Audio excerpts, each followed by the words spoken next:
Assalamualaikum warahmatullahi wabarakatuh. Salam guru penggerak. Perkenalkan saya Sutrisno Hadi, calon guru penggerak Angkatan 10 Kabupaten Banyuwangi. Pada kesempatan kali ini, saya akan memaparkan diagram trapesium usia, dan juga refleksi. Pada modul 1-2, A3, mulai dari diri. Berikut ini adalah diagram trapesium usia yang menggambarkan perjalanan hidup saya pada masa sekolah. Saya mengalami beberapa peristiwa positif dan juga negatif. Pada saat saya berusia 10 tahun, saya memiliki banyak pengalaman positif. Dan ketika saya berusia 14 tahun, saya juga mengalami pengalaman negatif, yang tidak menyenangkan. Saya lulus sarjana pendidikan pada usia 25 tahun. Dan saat ini saya berusia 38 tahun. Saya akan menjalani masa pensiun setelah usia 60 tahun.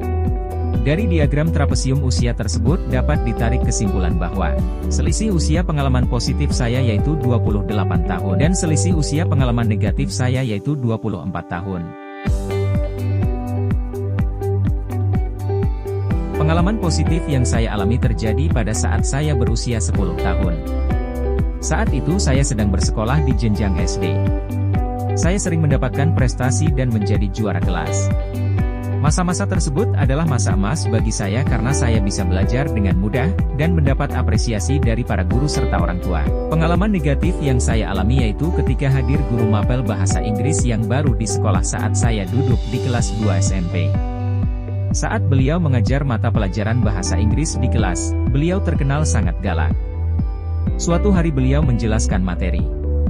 Kemudian bertanya kepada para murid. Kebetulan saya bisa menjawab pertanyaannya dengan benar. Sayangnya teman saya tidak bisa menjawab pertanyaan dari beliau. Akhirnya beliau menyuruh saya mencubit telinga murid tersebut sebagai hukuman. Namun saya tidak bisa mencubit telinga dengan benar karena tidak tega.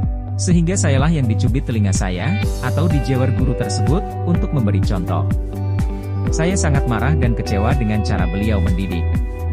Peristiwa ini tidak pernah saya lupakan bahkan hingga sekarang.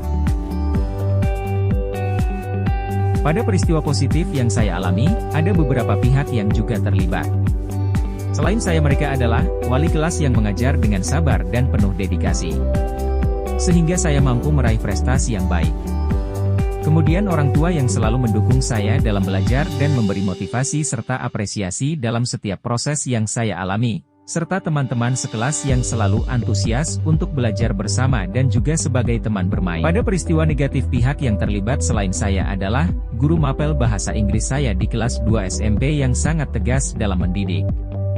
Saya banyak mendapat ilmu dari beliau, meskipun saya tidak suka cara yang ia gunakan untuk memberi hukuman atau punishment.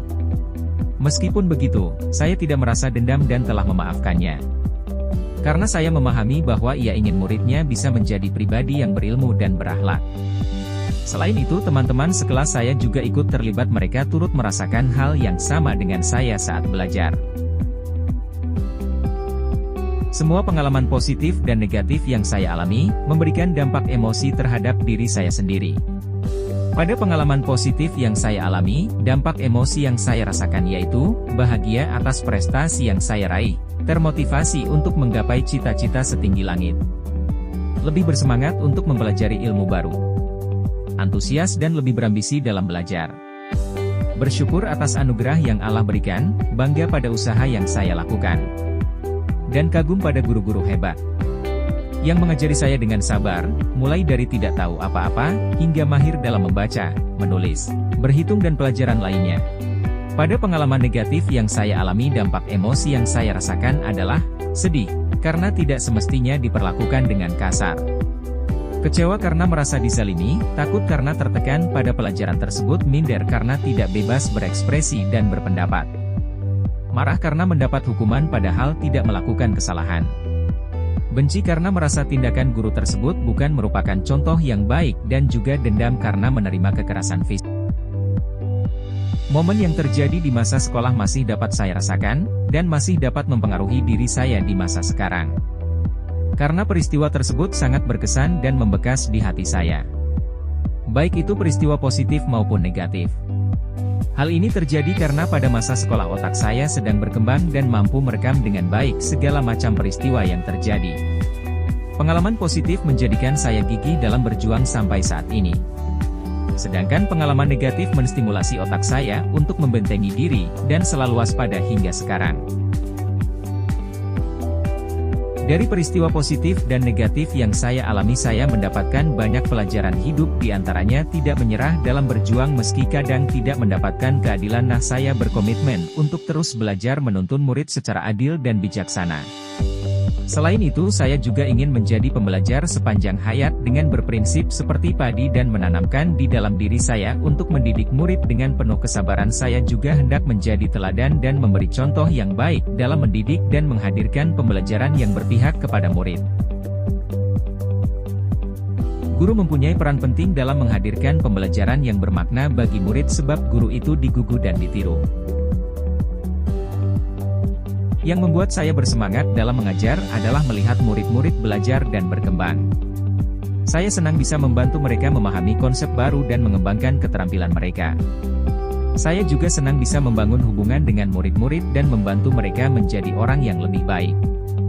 Berbicara tentang nilai-nilai saya akan membagikan cerita dan pengalaman yang menunjukkan bagaimana nilai-nilai saya memengaruhi pekerjaan saya. Saya akan memastikan tindakan saya mencerminkan nilai-nilai yang saya pegang teguh. Dukung orang lain dalam mewujudkan nilai-nilai mereka. Saya akan membantu murid, rekan guru, dan anggota komunitas sekolah lainnya untuk mencapai tujuan mereka. Menyediakan pembelajaran yang berkualitas dan menarik. Saya berusaha untuk membuat pembelajaran yang saya berikan mudah dipahami, relevan dengan kehidupan murid, dan menyenangkan. Bekerja sama dalam proyek dan kegiatan. Saya selalu senang untuk bekerja sama dengan rekan guru saya dalam proyek dan kegiatan. Mempromosikan budaya belajar yang positif. Saya selalu berusaha untuk mempromosikan budaya belajar yang positif di sekolah saya. Mengadakan kegiatan yang melibatkan orang tua dan masyarakat. Saya secara periodik mengadakan kegiatan yang melibatkan orang tua dan masyarakat. Demikian pemaparan dari saya, mohon maaf atas segala kekurangan. Salam bahagia. Wassalamualaikum warahmatullahi wabarakatuh.